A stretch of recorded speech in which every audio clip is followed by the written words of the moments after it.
Good day, YouTube. Thought I would go ahead and do a 500-mile review on the 2024 Yamaha T7. So, first adventure bike. I've had supercross bikes, done motocross, all that stuff. Street bikes, Scotties, cruisers, you name it. This is my first venture into this bike. So I did a previous video on why I chose this over the KLR. So you can go back and watch that if you'd like, but I figured no better place to do a 500-mile review than my absolute favorite place on earth. Just gorgeous. Gorgeous. There's a bit of wind, so hopefully that wind isn't killing my audio. But anyways, 500-mile review. So far, I'm very impressed with the bike. It has decent power. I'm still in the break-in period, so obviously I'm not getting on her too hard. As you can see, I did install the Tusk crash bars, which will have some additional lighting being added to those soon. And as I'm walking around, you probably hear my boots squeaking. Sorry about that. But crash bars have been added. And then I went ahead and just put a real quick ram mount. It's kind of focusing a little funny. Sorry about that. Mount on the bike.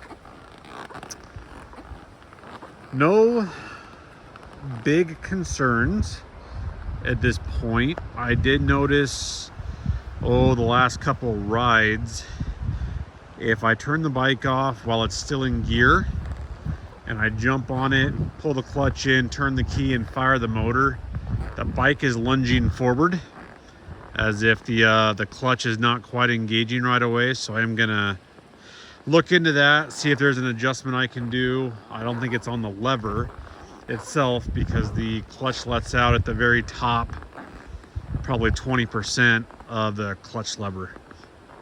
From a luggage standpoint, obviously not having any sucks. I know it's probably a little off from the actual review, but I do carry a backpack for now, sitting right there.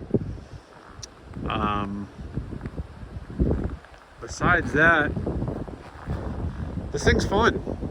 Tires are awful. These are great. These Scorpion Pirellis are awesome road tires, highway tires. You get out here and I don't like the way they ride. I don't like the way they feel. Those will come off. Well, we'll see how long they last, but before I do any major dirt trips or off-road trips, I probably will swap those. I will get a fender eliminator kit. That'll be something that's going to be coming here in the very near future. I'm sure there's going to be more, but this is just kind of where we're at right now. 500 miles, still not broke in, still have not done the first oil change yet. That'll be in the next 100 miles or so.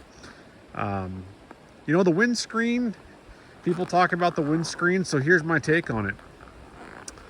Could it be taller? Sure. Would it look good? Yeah, I don't know.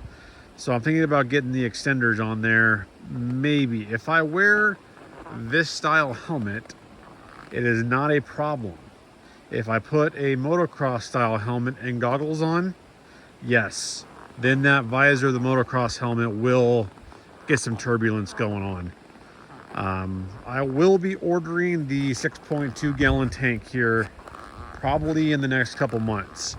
This 4.2 gallon tank, again, I'm in the break-in period, so I'm running 5,500 RPMs or less for the most part, so riding it pretty mellow.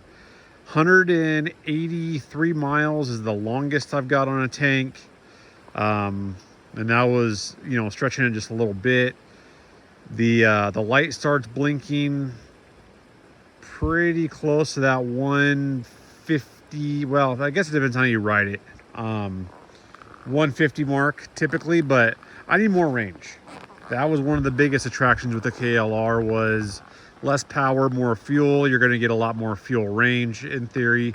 So they make a 6.2 that literally bolts right up, nothing changes. All the factory shrouds and plastics, my tusk crash bars, all that stuff, you know, none of that's going to matter with that take on it.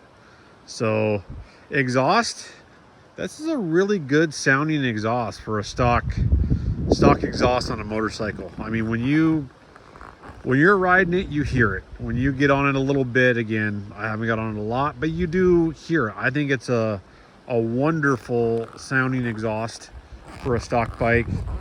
But besides that, what a fun machine. This whole thing is really a good time. This, you know, this TFT dash on these, so 477 miles, almost 500, but these are great little layouts. Now, I do hate the fact that the ABS button down here only turns it on and not off. I really wish that could have done both. There is an aftermarket harness or adapter that will allow it to turn it both off and on. I do not like this wheel where it's at on the throttle hand. The throttle is incredibly responsive on this bike, so it can get herky-jerky real quick. So when you're riding and you're going to try to scroll through here, it's not fun. I don't know if it'd be better on this side or not. I mean, there's obviously not a lot of room for it. Maybe if it was put right here, it'd be a little bit different. I don't know, but I'm not crazy about where that scrolls and where that's at. But anyway, besides the clutch, there's really no other complaints I have. Or it's not even a complaint, it's something I just got to get worked out. I'm pretty sure it'll be fixed and resolved. I gotta get the stickers off of it, all these little factory notice and warning stickers on the bike. If you guys have specific questions, let me know. I'd be happy to, you know, try to answer them for you. But it has been an absolutely fun bike to ride, on road, off road, just the experience of being out here. Like I said, you don't have crotch rocket power, so I think that's a good thing. It's not encouraging you to go faster than you should be going. You don't have the weight of a cruiser that's less nimble, less agile. So this is kind of that heavy dirt bike that you can almost do anything you want when you want. Comfortable enough. The seat, yeah, it's okay. I have not taken this on a long ride yet, but you just stand up. If your butt's getting numb or aching, just stand up. I did take the pads out of the pegs, and truthfully, these pegs are fine. There's no vibration. Wow, it's focusing weird, I apologize. But there's no issues there. I mean, there's no vibration on those pegs that I'm detecting through my boots. So I don't see a need to do anything with those. But like I said, guys, 500-mile review, a ride out into the woods, and if there's specific questions you guys have on the machine, I'll do my best to answer them. Have a great day.